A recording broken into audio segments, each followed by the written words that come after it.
All right, today I'm going to be making honey baked ham. Okay, do you see how beautiful it is? Honey baked ham. I'm going to have some fresh canned pineapples, some cloves. Can you smell them through the screen? Orange juice. 100% orange juice from concentrate. And some maraschino cherries. Do you see those? As well as some sausages. Do you see the sausages on the plate? And I'm going to take all of this and I'm going to dress up this nicely looking ham, which is raw right now, but it's all going to change. All right, I have the pineapple right here, the fresh canned pineapple, and I have the pineapple juice sauce mix in there. I'm going to take the cloves, fancy cloves, because I am fancy and I need cloves that are as fancy as me, as well as the sauce in there. So I just pour the pineapple juice inside of the bowl right there. All right, and then I have the sausages right there. All right, so we're going to take the cloves, the fancy cloves, because we are fancy. Do you smell?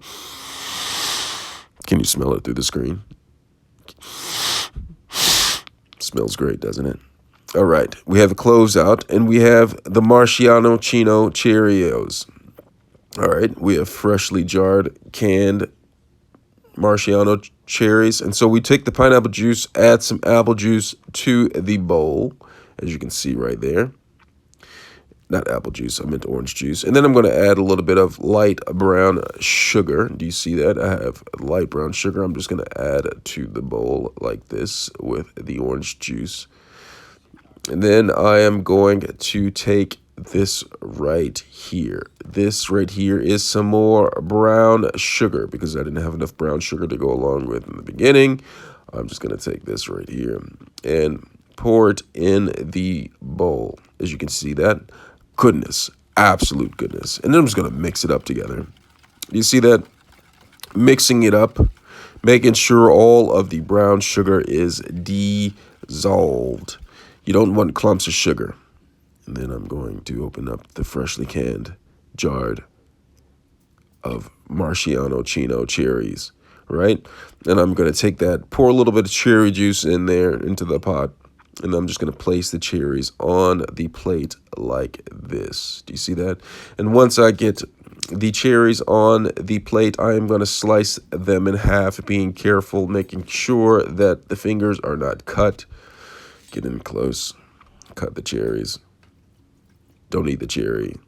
All right, I'm going to put a little bit of water at the bottom of the roasting pan with the ham down in there. And I'm going to place the pineapples, the freshly canned pineapples. I love cooking with fresh canned fruit. Keep it fresh, all right?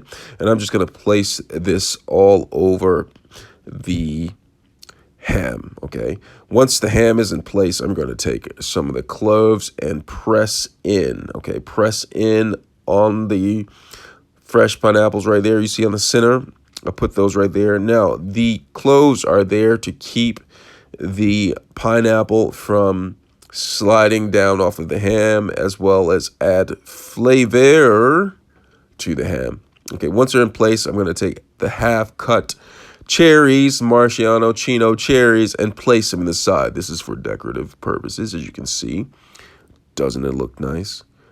Doesn't it look good? Absolute goodness. And then I'm going to take the mixture in the bowl that I had, and I'm going to pour it on top. Just drizzle some on top. You don't need to pour it all on top because we're going to baste it with the mixture as it is cooked. Okay, then I'm going to take the foil and I am going to place it somewhat on top of the ham. Now, the purpose of this is, of course, to cook the ham, but also to keep it from toasting and drying out on the top.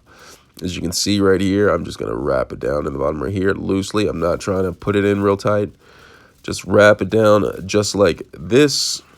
Okay, as you can see, I'm placing the foil on top of the roasting pan on top of the ham, and then I'm going to place it inside of the oven just like that. And then I'm just going to bake it until it's almost done. Of course, you have to make sure the temperature is all the way done to a safe cooking temperature.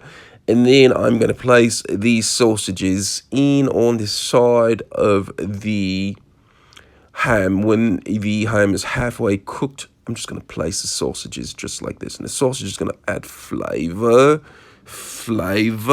to the ham, okay? And after the ham is cooked to a safe temperature to where it's safe to be eaten, it is ready to be carved out and cooked and eaten, okay? Let me know if you have any questions. Thanks a lot for watching.